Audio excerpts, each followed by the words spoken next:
ધોરણ 11 અર્થશાસ્ત્ર પાઠ 4 પુરવઠો. સ્વાધ્યાય જોઈશું. ક્વેશ્ચન 1. નીચેના પ્રશ્નના જવાબોનો સાચો વિકલ્પ પસંદ કરીને લખો. ક્વેશ્ચન 1 છે, કિંમતના ઘટાડાના કારણે પુરવઠામાં થતા ફેરફારને શું કહેવાય? તો સંકોચન. બીજું, કિંમત સિવાયના પરિબળો પ્રેરિત ફેરફારને લીધે પુરવઠામાં થતા પરિવર્તનને શું કહેવાય? તો એનો આન્સર આવશે વધારો ઘટાડો. ત્રીજું છે, વસ્તુની કિંમત અને પુરવઠા વચ્ચે કેવો સંબંધ છે? તો સીધો. ચોથું, શું ઘટે તો નફાનું પ્રમાણ ઘટવાથી પુરવઠો ઘટાડવામાં આવે છે? તો કિંમત. પાંચમું, જથ્થો કુલ પુરવઠા કરતાં કેવો હોય છે? તો વધુ હોઈ શકે. છઠ્ઠું, ભવિષ્યમાં ભાવો વધવાની અટકળો હોય તો પેઢીના વર્તમાન પુરવઠામાં કેવો ફેરફાર થશે? તો એનો આન્સર આવશે ઘટાડે છે. ક્વેશ્ચન 2. નીચેના પ્રશ્નના એક વાક્યમાં જવાબ આપો. પહેલું છે, જથ્થો એટલે શું? જથ્થો એટલે વસ્તુના કુલ વેચાણક્ષમ એકમોનું પ્રમાણ. એટલે કે કોઈ વ્યાપારી કે દુકાનદારની દુકાનમાં કે પછી ગોડાઉનમાં વેચી શકાય તે વસ્તુઓની સંખ્યા એટલે જથ્થો. બીજું છે, પુરવઠાનો ખ્યાલ કઈ બે બાબતોના સંદર્ભમાં રજૂ કરવામાં આવે છે? તો પુરવઠાના ખ્યાલને મુખ્યત્વે બે બાબતોના સંદર્ભમાં રજૂ કરવામાં આવે છે. પહેલું છે વસ્તુની કિંમત. વસ્તુની કિંમત એ પુરવઠાને અસર કરતું મહત્વનું નિર્ણાયક પરિબળ છે. બીજું, વસ્તુની કિંમત સિવાયના અન્ય પરિબળો અહીં ઉત્પાદનના સાધનોની કિંમત, ટેકનોલોજીની કક્ષા, ભવિષ્યના ભાવોની અટકળો વગેરે જેવા પરિબળોના સંદર્ભમાં રજૂ કરવામાં આવે છે. ત્રીજો છે, પુરવઠાની વ્યાખ્યા આપો. પુરવઠો જુદી જુદી કિંમતોએ ચોક્કસ સમયગાળા દરમિયાન ઉત્પાદકો ઉત્પાદનનો જે ભાગ વેચવા માટે તૈયાર હોય તે ભાગને પુરવઠો કહેવાય. ઉદાહરણ તરીકે, એક દુકાનદાર પાસે 10 પુસ્તકો છે જેનો ભાવ અત્યારે એક પુસ્તકના ₹50 બરાબર છે. દુકાનદાર આ ભાવ પર અત્યારે 5 પુસ્તકો વેચવા તૈયાર થાય છે, તો આ પ્રમાણે તેનો પુરવઠો 5 પુસ્તકો થયા. ચોથું, પુરવઠાની અનુસૂચિ એટલે શું? પુરવઠાની અનુસૂચિ જોઈએ તો કોઈ એક ઉત્પાદક કે વેપારી કોઈ એક સમયે વસ્તુની જુદી જુદી કિંમતે વસ્તુનો કેટલો જથ્થો વેચવાની તૈયારી દર્શાવે છે તે દર્શાવતી યાદીને પુરવઠાની અનુસૂચિ કહેવામાં આવે છે. ઉદાહરણ તરીકે, એક દુકાનદાર પાસે 100 બોક્સ કેરીના છે જેને અલગ અલગ ભાવે વેચે છે. કેરીના બોક્સના ભાવ અને આ બાજુ છે કેરીના બોક્સના ભાવ રૂપિયામાં અને પેલી બાજુ કેરીના પુરવઠા બોક્સમાં. તો ભાવ 300 તો પુરવઠો 10, મતલબ કે બોક્સ 10. રૂપિયા 500 તો બોક્સ 30, રૂપિયા 600 તો બોક્સ 30, રૂપિયા 700 તો બોક્સ 40. પાંચમું જોઈએ, પુરવઠા રેખાનો ઢાળ કેવો હોય છે? તો પુરવઠા રેખા ધન ઢાળ ધરાવે છે. છઠ્ઠું, અલભ્ય વસ્તુઓને પુરવઠાનો નિયમ શા માટે લાગુ પડતો નથી? તો અલભ્ય વસ્તુઓની કિંમતમાં ગમે તેટલો ફેરફાર થાય પરંતુ તેનું નવું ઉત્પાદન શક્ય નથી. આથી તેના પુરવઠામાં વધારો કરવો શક્ય નથી. આવી વસ્તુઓ દુર્લભ અને અપ્રાપ્ય હોય છે. પરિણામે આવી વસ્તુઓને પુરવઠાનો નિયમ લાગુ પડતો નથી. ઉદાહરણ તરીકે, પ્રાચીન કાળના સિક્કાઓ, કલાકૃતિઓ, પ્રાચીન મૂર્તિઓ વગેરે. સાતમું જોઈએ, પુરવઠાનો નિયમ કયા પ્રકારની વસ્તુઓ માટે અપવાદ છે? તો જ્યારે પુરવઠાના નિયમની વિપરીત કિંમત અને પુરવઠા વચ્ચે વ્યસ્ત સંબંધ જોવા મળે છે, એટલે કે વસ્તુની કિંમત વધે છતાં પુરવઠો ઘટે અને વસ્તુની કિંમત ઘટે અને પુરવઠો વધે, અથવા વસ્તુની કિંમતમાં થતા ફેરફાર સામે પુરવઠો યથાવત રહે, તેને પુરવઠાના નિયમોને અપવાદ કહે છે. આ વસ્તુઓ છે અલભ્ય વસ્તુઓ આવશે પ્રાચીન કાળના સિક્કાઓ, મૂર્તિઓ વગેરે. નાશવંત વસ્તુઓ આવશે દૂધ, લીલા શાકભાજી, માંસ, ઈંડા, માછલી વગેરે. ક્વેશ્ચન 3 જોઈએ, નીચેના પ્રશ્નના ટૂંકમાં જવાબ આપો. તફાવત જોઈએ જથ્થો અને પુરવઠો. સામાન્ય રીતે જથ્થા અને પુરવઠાને સમાન માનવામાં આવે છે, પરંતુ તે જુદા જુદા છે, તેથી નીચે પ્રમાણે દર્શાવી શકાય. પહેલાં મુદ્દો બોલીશ, પછી જથ્થાનો અને પછી પુરવઠો. ઓકે. વ્યાખ્યા: ઉત્પાદન કે વેપારીની કોઈ પણ કિંમતે વસ્તુ વેચવાની તૈયારી હોય અથવા તૈયારી ન હોય તેવા તમામ એકમોનું પ્રમાણ એટલે જથ્થો. પુરવઠો: ઉત્પાદક કે વેપારીની જુદી જુદી કિંમતે જેટલા પ્રમાણમાં વસ્તુ વેચવાની ઈચ્છા હોય તેટલા એકમને વસ્તુનો પુરવઠો કહેવાય. બીજો મુદ્દો છે પ્રમાણ. જથ્થો પુરવઠા જેટલો જ અથવા તેનાથી વધુ હોઈ શકે. પુરવઠો જથ્થાથી વધુ હોઈ શકે નહીં, એટલે કે જથ્થા જેટલો કે તેનાથી ઓછો હોય. એના પછીનો મુદ્દો છે ઉદાહરણ. ઉત્પાદક પાસે કોઈ વસ્તુના 700 એકમ છે, આ તેનો જથ્થો છે. પછી પુરવઠો, આ જ ઉત્પાદક આ 700 એકમમાંથી વર્તમાન કિંમતે 400 એકમ વેચવા તૈયાર છે, તો અહીં 400 એકમ એ તેનો પુરવઠો.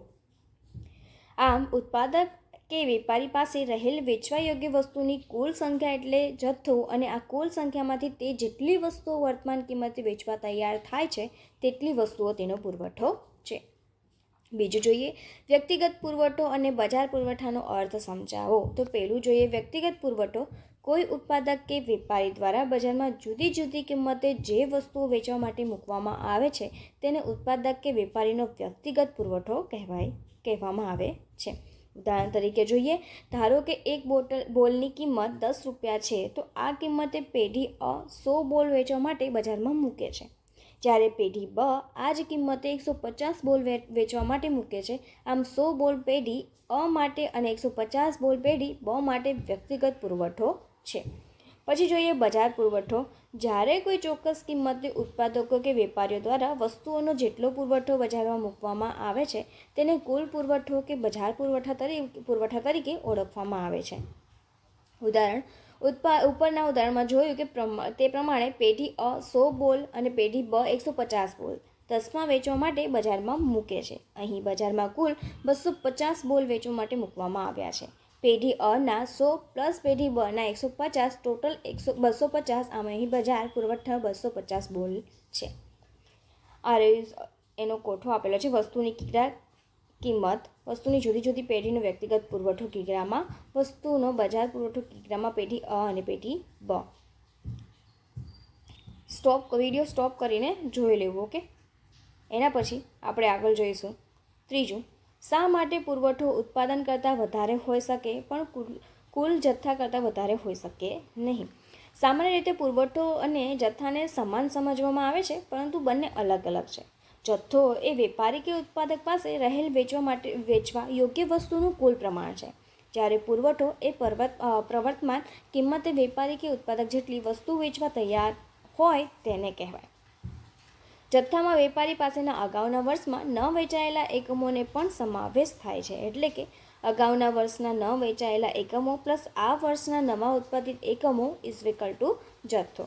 જ્યારે પુરવઠામાં માત્ર પ્રવર્તમાન કિંમતે વેચી શકાય તેવા એકમોનો સમાવેશ થાય છે. ઉદાહરણ તરીકે જોઈએ, એક ઉત્પાદક કે વેપારી પાસે ગયા વર્ષના 50 તેલના ડબ્બા પડ્યા છે. આ વર્ષે તે 150 નવા તેલના ડબ્બા ખરીદે છે અથવા ઉત્પાદન કરે છે. આ વેપારી આ વર્ષે ₹1200ની કિંમતે 160 ડબ્બા વેચવાની ઈચ્છા રાખે છે. આમ અહીં જથ્થો બરાબર અગાઉના વર્ષના 50 તેલના ડબ્બા પ્લસ આ વર્ષના નવા 150 ડબ્બા બરાબર થશે 200 તેલના ડબ્બા, એટલે કે અહીં જથ્થો 250 તેલના ડબ્બાનો છે. અહીં વેપારી કે ઉત્પાદક 160 ડબ્બા વેચવાની ઈચ્છા રાખે છે, જ્યારે આ વર્ષનું ઉત્પાદન માત્ર 150 તેલના ડબ્બાનું જ થયું છે, પરંતુ અગાઉના વર્ષના તેલના ડબ્બા અને આ વર્ષનું ઉત્પાદન એમ મળીને કુલ 160 ડબ્બાથી વધુ છે. આમ અહીં પુરવઠો 160 તેલના ડબ્બાનો છે. અહીં વેપારી કે ઉત્પાદક ઈચ્છે તો પૂરા 200 તેલના ડબ્બા પણ વેચી શકે છે, પરંતુ 200 તેલના ડબ્બાથી વધુનું વેચાણ કરી શકશે નહીં, કારણ કે તેની પાસે જથ્થો ફક્ત 200 તેલના ડબ્બાનો જ છે. આથી કહી શકાય કે પુરવઠો ઉત્પાદન કરતાં વધુ હોઈ શકે, પરંતુ જથ્થા કરતાં વધુ હોઈ શકે નહીં. ચોથું જોઈએ, પુરવઠા રેખાનો ઢાળ ધન હોય છે, કારણ આપી સમજાવો. પુરવઠાને ચોક્કસ સમયગાળાને ચોક્કસ કિંમત સાથે સંબંધ છે, એટલે કે જો અમુક પરિબળો યથાવત રહે તો કિંમતમાં વધારો કે ઘટાડો થતાં પુરવઠામાં પણ વિસ્તરણ કે સંકોચન જોવા મળે છે. એટલે કે વસ્તુની કિંમત અને પુરવઠા વચ્ચે સીધો સંબંધ છે. આને અર્થશાસ્ત્રમાં પુરવઠાનો નિયમ કહેવામાં આવે છે. ઉદાહરણ તરીકે જોઈએ તો વસ્તુની કિગ્રા દીઠ કિંમત રૂપિયામાં છે, વસ્તુની જુદી જુદી પેઢીનો વ્યક્તિગત પુરવઠો કિગ્રામાં છે, વસ્તુનું બજાર પુરવઠો કિગ્રામાં પેઢી અ અને પેઢી બ. આ કોઠો આપેલો છે. કોઠોમાં વિડીયોમાં તમારે સ્ટોપ કરીને કોઠો જોઈ લેવો. ઓકે, જે પેઢી અ અને બંને દર્શાવે છે, સ્ટોપ કરીને જોઈ લેવું. ઓકે છે ને? આગળ જોઈએ, અનુસૂચિતનું અવલોકન કરતાં જણાય છે કે જ્યારે વસ્તુની કિંમત ઊંચી હોય છે ત્યારે પેઢી દ્વારા બજારમાં મૂકવામાં આવતો પુરવઠો વધુ હોય છે. આનાથી વિરુદ્ધ જ્યારે વસ્તુની કિંમત નીચી હોય છે ત્યારે પેઢી દ્વારા બજારમાં મૂકવામાં આવતો પુરવઠો ઓછો હોય છે. આ બાબતને સમજાવતો મહત્વનો નિયમ પુરવઠાનો નિયમ તરીકે ઓળખવામાં આવે છે. આ રહ્યો, સ્ટોપ કરીને તમારે જોઈ લેવું. પેઢીની પુરવઠા રેખા. કિંમત છે આ સાઈડ એ વાય એક્સ અક્ષ પર અને એક્સ અક્ષ પર છે પુરવઠો કિગ્રામાં. ઓકે,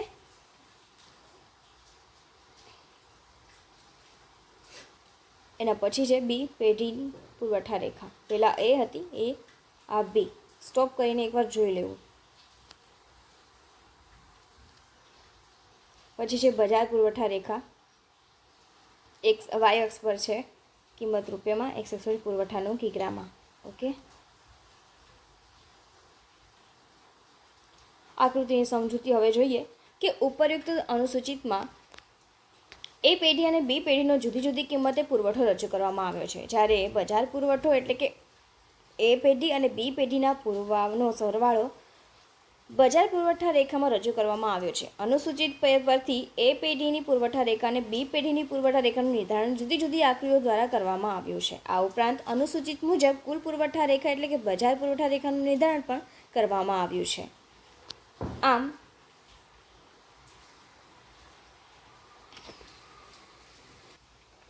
ઉપરયુક્ત અનુસૂચિત અને આકૃતિઓ પરથી ફલિત થાય છે કે બંને પૂર્વરેખા જેવી કે એ પેઢી અને બી પેઢી તેમજ ઉપરની આકૃતિ પરથી કહી શકાય કે કિંમત વધતા બજારમાં મૂકવામાં આવેલ પુરવઠાનું પ્રમાણ વધે છે અને કિંમત ઘટતા બજારમાં મૂકવામાં આવેલ પુરવઠાનું પ્રમાણ ઘટે છે. આથી એમ કહી શકાય કે પુરવઠા રેખા ધનઢાળ ધરાવે છે. ક્વેશ્ચન 4. નીચેના પ્રશ્નના મુદ્દાસર જવાબ આપો. પહેલું છે ટૂંક નોંધ લખો. પુરવઠા વિધેય એટલે કોઈ એક વસ્તુ માટેના પુરવઠા ઉપર અસર કરતા પરિબળોની ગાણિતિક સ્વરૂપમાં રજૂઆત. પુરવઠા વિધેય એ કોઈ એક વસ્તુનો પુરવઠો અને તેના પર અસર કરતા પરિબળો વચ્ચેનો સંબંધ દર્શાવે છે. એટલે કે કોઈ વસ્તુ કે સેવાનો પુરવઠો તેના પર અસર કરતા પરિબળો પર કઈ રીતે આધાર રાખે છે તે દર્શાવે છે. આમ કહી શકાય કે કોઈ વસ્તુનો પુરવઠો અનેક પરિબળોનું વિધેય છે. પુરવઠાને અસર કરતા પરિબળો વસ્તુની કિંમત, ઉત્પાદનના સાધનોની કિંમત, જો વેતન, ભાડું, વ્યાજ, નફો વગેરે, ટેકનોલોજીની કક્ષા, ભવિષ્યની કિંમતોનું અનુમાન, અન્ય પરિબળો. એના પછી આવશે પુરવઠાના વિધેય. આ પણ તમારે સ્ટોપ કરીને જોઈ લેવું, લખી લેવું, વાંચી લેવું. ઓકે, બીજું છે આગળ જોઈએ તો બીજું છે પુરવઠાના નિયમના અપવાદ જણાવો. તો સામાન્ય રીતે પુરવઠાના નિયમના અપવાદ તરીકે જેને દર્શાવવામાં આવે છે તેમાંના ઘણા વિવાદાસ્પદ છે અને અર્થશાસ્ત્રીઓમાં એ વિશે ઘણા મત મંતારો જોવા મળે છે. પુરવઠાના નિયમના અપવાદ એટલે કે પુરવઠાના નિયમમાં જણાવ્યા મુજબ કિંમત અને પુરવઠા વચ્ચે ધન સંબંધ હોવાને બદલે એ બંનેની વચ્ચે વ્યસ્ત સંબંધ જોવા મળે. એટલે કે કિંમત વધે ત્યારે પુરવઠો ઘટે અને કિંમત ઘટે ત્યારે પુરવઠો વધે. આ અપવાદો નીચે પ્રમાણે દર્શાવી શકાય. પેલું છે અલભ્ય વસ્તુઓ. તો કેટલીક વસ્તુઓની કિંમતમાં ગમે તેટલો ફેરફાર થાય તેમ છતાં તે પુરવઠામાં કોઈ ફેરફાર થતો નથી. આવી વસ્તુઓ દુર્લભ કે અપ્રાપ્ય હોય છે. વાસ્તવિક રીતે જોઈએ તો અલભ્ય વસ્તુઓનું નવું ઉત્પાદન શક્ય નથી. આથી આવી વસ્તુઓના પુરવઠામાં વૃદ્ધિ શક્ય નથી. પરિણામે આવી વસ્તુઓના કિંમતમાં વધારો થવા છતાં તેના પુરવઠામાં વધારો જોવા મળતો નથી. બીજું છે નાશવંત વસ્તુઓ. નાશવંત વસ્તુઓનો સંગ્રહ શક્ય નથી, જેવી કે દૂધની બનાવટો, લીલા શાકભાજી, માંસ, ઈંડા, માછલી, પાકા ફળ, ફૂલ વગેરે નાશવંત વસ્તુઓ છે. આવી વસ્તુઓના ભાવ ઘટી જાય તો પણ તેનો પુરવઠો ઘટતો નથી, કારણ કે તેનો સંગ્રહ શક્ય નથી. પરિણામે આવી વસ્તુઓના ભાવમાં વધઘટ થવાથી તેના પુરવઠામાં વધુ ફેરફાર જોવા મળતો નથી. ત્રીજું છે પુરવઠામાં વિસ્તરણ અને સંકોચન. આકૃતિ સહિત સમજાવો. તો પુરવઠા પર અસર કરતા પરિબળો પૈકી કિંમતમાં વધઘટ થવાના કારણે પુરવઠામાં વિસ્તરણ અને સંકોચન થાય છે. પુરવઠામાં વિસ્તરણ અન્ય પરિબળો યથાવત રહેતા વસ્તુની કિંમત વધતા વસ્તુના પુરવઠામાં જે વૃદ્ધિ થાય છે તેને પુરવઠાના વિસ્તરણ તરીકે ઓળખવામાં આવે છે. પુરવઠામાં સંકોચન અન્ય પરિબળો યથાવત રહેતા વસ્તુની કિંમત ઘટતા વસ્તુના પુરવઠામાં જે ઘટાડો થાય છે તેને પુરવઠાના સંકોચન તરીકે ઓળખવામાં આવે છે. અહીં અન્ય પરિબળો એટલે કે ઉત્પાદનના સાધનોની કિંમત, ઉત્પાદનના ખર્ચ, ઉત્પાદન પદ્ધતિ, અન્ય વસ્તુઓના ભાવ, ભવિષ્યના ભાવોની અટકળો, સરકારની નીતિ, પેઢીઓની સંખ્યા વગેરે સ્થિર રાખવા કે વધારવામાં આવે છે અને માત્ર વસ્તુની કિંમતના ફેરફારની પુરવઠા પર અન્ય અસર નોંધ થાય છે, જેની તેની નીચેની આકૃતિ મદદથી સમજી શકાય છે. એક છે કિંમત સફરજનની, બીજો છે સફરજનનો પુરવઠો મતલબ કે કિલોગ્રામમાં. પુરવઠામાં વિસ્તરણ અને સંકોચન. એની આકૃતિ સ્ટોપ કરીને ડ્રો કરી લેવી. ઓકે, એના પછી જોઈએ આકૃતિમાં એક્સ ધરી પર વસ્તુનો પુરવઠો અને વાય ધરી પર વસ્તુની કિંમત દર્શાવવામાં આવી છે. જ્યારે વસ્તુની કિંમત 70 હતી ત્યારે પુરવઠો 600 કિગ્રા હતો, જે એક સમતુલાની સ્થિતિ દર્શાવે છે, જેને આપણે બિંદુ એ નામ આપીએ. હવે જ્યારે કિંમત વધીને 90 થાય છે ત્યારે પુરવઠો પણ વધે છે અને 600 કિગ્રાથી વધીને 1000 કિગ્રા થાય છે, જેને આપણે બિંદુ બી નામ આપીએ. તેમજ જ્યારે કિંમત ઘટીને 50 થાય છે ત્યારે પુરવઠો પણ ઘટે છે અને 600 કિગ્રાથી ઘટીને 200 કિગ્રા થાય છે, જેને આપણે બિંદુ સી નામ આપ્યું. હવે અહીં બિંદુ એ થી બિંદુ બી તરફ રેખાની ગતિ પુરવઠામાં વિસ્તરણ દર્શાવે છે, જ્યારે બિંદુ એ થી બિંદુ સી તરફ રેખાની ગતિ પુરવઠામાં સંકોચનની સ્થિતિ દર્શાવે છે. ચોથું છે પુરવઠામાં વધારો ઘટાડો આકૃતિ સહિત સમજાવો.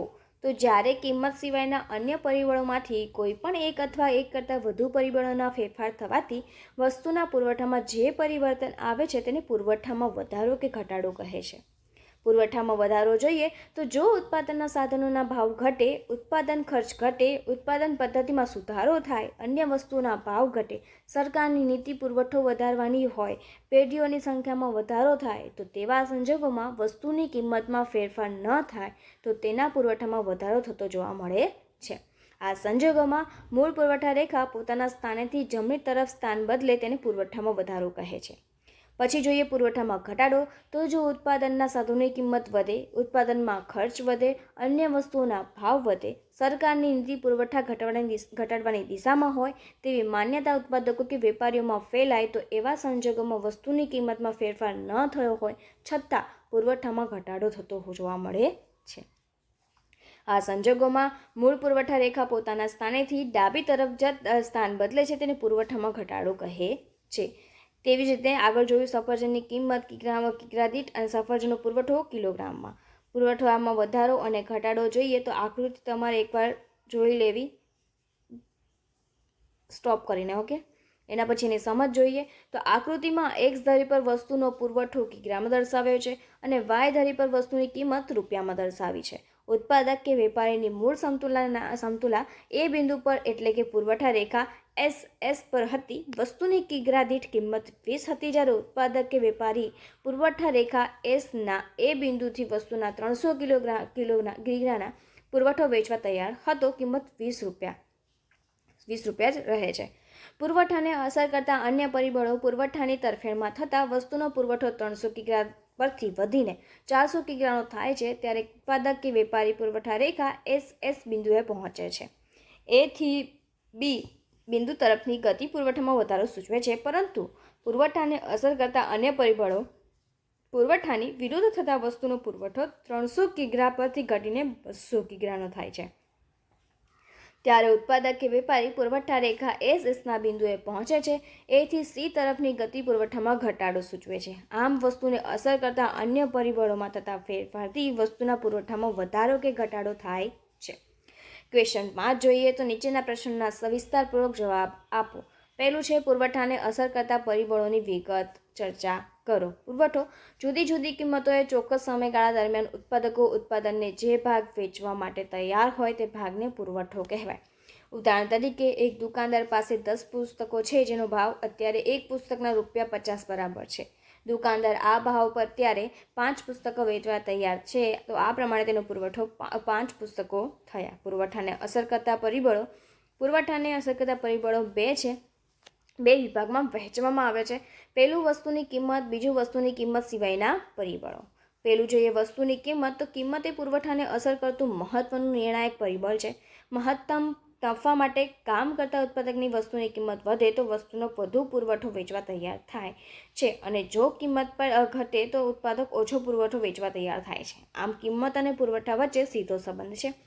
બીજું જોઈએ વસ્તુની કિંમત સિવાયના પરિબળો એટલે કે અન્ય પરિબળો. ઉત્પાદનના સાધનોની કિંમત. ઉત્પાદન ખર્ચમાં થતો ફેરફાર પુરવઠાને અસર કરે છે. દાખલા તરીકે જમીનના માલિકને ચૂકવાતું ભાડું, શ્રમિકને ચૂકવાતા વેતનમાં ઘટાડો થાય કે અન્ય પરિબળોને કારણે ઉત્પાદન ખર્ચ ઘટે તો આ વસ્તુનું પુરવઠામાં વધારો થાય છે. ઉત્પાદન ખર્ચ ઘટવાથી નફાની શક્યતા વધે છે, તેથી પુરવઠાને વધુ વસ્તુઓ વેચવાનું પ્રોત્સાહન મળે છે, તેથી પુરવઠો વધે છે. આનાથી વિરુદ્ધ જો ઉત્પાદન ખર્ચ વધે તો નફો ઘટે છે, તેથી વસ્તુનો પુરવઠો પણ ઘટે છે. આમ ઉત્પાદનના સાધનોની કિંમત વસ્તુના પુરવઠાને અસર કરે છે. ટેકનોલોજીની કક્ષા. તો ટેકનોલોજીના વિકાસને કારણે સમય શક્તિની બચત થાય છે અને ગુણવત્તાયુક્ત ચીજવસ્તુઓનું ઓછા ખર્ચે વધુ ઉત્પાદન શક્ય બને છે. ઉત્પાદનનું ખર્ચ ઓછું થતાં ઉત્પાદકને નફાની શક્યતા વધે છે, તેથી ઉત્પાદક વધુ પુરવઠો બજારમાં મૂકે છે. આમ ટેકનોલોજીના પુરવઠાને અસર કરે છે. કોઈ પણ દેશમાં આધુનિક ટેકનોલોજીનો ઉપયોગ થતો હોય તો ચીજવસ્તુઓનો પુરવઠો વધારે જોવા મળે છે, જેમ કે ચીન, જાપાન, અમેરિકા વગેરે વિકસિત દેશો. પછી છે ભવિષ્યના ભાવોની અટકળ. તો વસ્તુની કિંમત અંગેની અટકળો વસ્તુના પુરવઠાને અસર કરે છે. વસ્તુના ભાવો ભવિષ્યમાં વધશે એવી અટકળ થાય તો વર્તમાનમાં તે વસ્તુનો પુરવઠો ઉત્પાદક બજારમાં ઓછો મૂકશે. તેનાથી વિરુદ્ધ ઉત્પાદકોમાં એવી અટકળ થાય કે ભવિષ્યમાં અમુક વસ્તુના ભાવો ઘટશે તો વર્તમાનમાં જે વસ્તુની ઊંચી કિંમત લેવા માટે ઉત્પાદકો તે વસ્તુનો પુરવઠો બજારમાં વધુ મૂકે છે. પરિણામે વસ્તુના પુરવઠામાં વધારો જોવા મળે છે. એના પછી છે અન્ય પરિબળો. તો વસ્તુનું ઉત્પાદન કરતી પેઢીઓની સંખ્યામાં વધારો થતાં વસ્તુનો પુરવઠો વધે છે.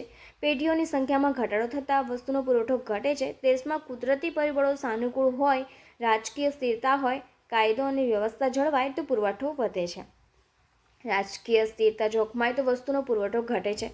દેશમાં વાહન વ્યવહારનો વિકાસ, દેશની ઔદ્યોગિક નીતિ ઉદ્યોગોને અનુકૂળ હોય, માલિકો અને કામદારો વચ્ચેના સંબંધો સુમેળભર્યો રહે તો વસ્તુનો પુરવઠો વધે છે. આનાથી વિરુદ્ધ પુરવઠો ઘટે છે.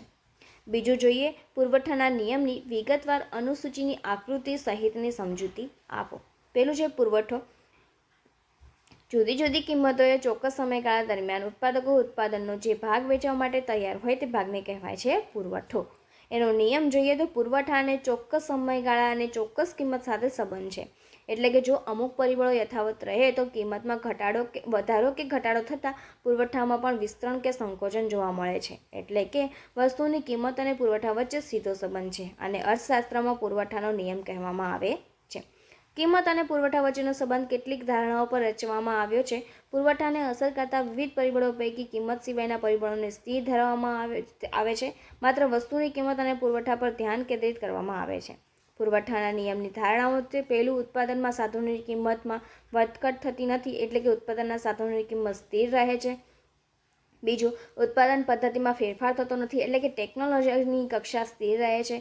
ત્રીજું, અન્ય વસ્તુના ભાવ પણ સ્થિર રહે છે, એટલે કે તેમાં પણ કોઈ વધારો કે ઘટાડો થતો નથી. ચોથું, બજારમાં ભવિષ્યની કિંમત અંગેની અટકળો સ્થિર રહે છે. પાંચમું, અન્ય પરિબળો જેવા કે સરકારની નીતિ, વાહન વ્યવહારની સગવડ, કુદરતી પરિબળો, પેઢીઓની સંખ્યા વગેરે સ્થિર રહે છે. પુરવઠાની અનુસૂચિ જોઈએ તો કોઈ એક ઉત્પાદક કે વેપારી કોઈ એક સમયે વસ્તુની જુદી જુદી કિંમત, વસ્તુનો કેટલો જથ્થો વેચવાની તૈયારી દર્શાવે છે તે દર્શાવતી યાદીને પુરવઠાની અનુસૂચિ કહેવામાં આવે છે. કિંમત છે, આ બાજુ કિંમત છે વસ્તુની અને આ બાજુ એનો કિલોગ્રામમાં પુરવઠો છે. 50 કિંમત તો 200 કિલા પુરવઠો, મતલબ કે 60 તો 470, 680 તો 800, 90 તો 1000. પુરવઠાની નિયમની આકૃતિ છે. આકૃતિ તમારે દોરી લેવી, એટલે આગળ સમજૂતી જોઈએ આપણે તો પુરવઠાના નિયમની આકૃતિમાં એક્સ ધરી પર વસ્તુનો પુરવઠો છે અને વાય ધરી પર વસ્તુની કિંમત દર્શાવેલી છે. રૂપિયામાં પુરવઠો કિલોગ્રામમાં. ઠીક છે. અનુસૂચિત પ્રમાણે આલેખ દોરતા ABCDE બિંદુઓ પ્રાપ્ત થાય છે. આ પ્રત્યેક બિંદુઓ જુદી જુદી કિંમતે બજારમાં વસ્તુઓ પુરવઠો દર્શાવે છે. આમાં બિંદુઓ જોડતી રેખા SS એ પુરવઠા રેખા છે. આકૃતિમાં એ બિંદુ દર્શાવે છે કે ₹50ની કિંમતે વસ્તુનો પુરવઠો 200 કિગ્રા હતો. કિંમત વધીને 60 થાય તેથી બિંદુ બી મુજબ પુરવઠો વધીને 400 કિગ્રા થાય. તેવી જ રીતે સી બિંદુ દર્શાવે છે કે વસ્તુની કિંમત વધીને ₹70 થાય ત્યારે તેનો પુરવઠો વધીને 600 કિગ્રા થાય છે. SS રેખા એ પુરવઠા રેખા ડાબી બાજુથી જમણી બાજુ ઉપર તરફ ગતિ કરે છે. એટલે કે પુરવઠા રેખાનો ઢાળ ધન છે. ધન ઢાળ કિંમત અને પુરવઠા વચ્ચે સીધો સંબંધ ધરાવે છે. આમ પુરવઠાના નિયમની કિંમત અને પુરવઠા વચ્ચેના સંબંધની માહિતી મળે છે. ક્વેશ્ચન 3 જોઈએ. બજારમાં કિંમત નિર્ધારણની પ્રક્રિયા આકૃતિ સહિત સમજાવો. તો કિંમત નિર્ધારણ એટલે બજારમાં થતી માંગ અને વેચાતી વસ્તુ કે સેવાની કિંમતોમાં કેવી રીતે નક્કી થતી હશે તેની સમજૂતી. ચીજ વસ્તુઓ કે સેવાની કિંમત માંગ અને પુરવઠાના પરિબળો દ્વારા નક્કી થાય છે તેને કિંમત નિર્ધારણની પ્રક્રિયા કહે છે. અહીં બજારમાં પૂર્ણ હરીફાઈની સ્થિતિને ધારણા કરવામાં આવે છે. વસ્તુની માંગ, પુરવઠો અને તેની આંતરક્રિયા દ્વારા વસ્તુની કિંમત નક્કી કરવામાં આવે છે. દરેક અર્થતંત્રમાં અછતની સમસ્યા હોય છે. વસ્તુઓના ઉત્પાદનમાં વપરાતા સાધનોની અછત હોવાથી અને તે વૈકલ્પિક ઉપયોગો ધરાવતા હોવાથી પસંદગી કરવી પડે છે. આ સાધનોની ફાળવણી કેવી રીતે કરવી એ સમસ્યાનો ઉકેલ બજારમાં પ્રવર્તી કિંમત દ્વારા આવે છે. બજારમાં કિંમત ઉત્પાદકો દ્વારા નક્કી નથી થતી, પરંતુ પ્રવર્તમાન કિંમત તે વસ્તુ કેટલા જથ્થામાં ખરીદવી તે ગ્રાહકો તેમની માંગ નક્કી કરે છે. આ માંગ અને પુરવઠો સંયુક્તપણે વસ્તુની કિંમત નક્કી કરે છે. માર્શલે કાતરના 2 પાનાના દ્રષ્ટાંત દ્વારા આ વાત સમજાવી છે. કાતરનું ઉપલું કે નીચલું પાનું સ્વતંત્ર રીતે કાપવાનું કાર્ય કરતું નથી. એવું બને કે ઉપલું પાનું કાપવાનું કાર્ય કરે ત્યારે નીચલું પાનું સ્થિર રહે અથવા અલ્પ સક્રિય બને. તેના પરથી એમ પણ ન કહી શકાય કે નીચલું પાનું જરૂરી નથી. જે રીતે કાપવાની ક્રિયા માટે કાતરના બંને પાના જરૂરી છે, તેમ કિંમત નિર્ધારણ માટે માંગ અને પુરવઠો બંને અનિવાર્ય છે. બજારમાં જે ચોક્કસ કિંમતે વસ્તુની કુલ માંગ અને કુલ પુરવઠો સરખા થાય ત્યારે સમતુલાની સ્થિતિ સર્જાય છે. આ સમતુલા અમુક સમયે અમુક સંજોગોમાં પ્રાપ્ત થાય છે.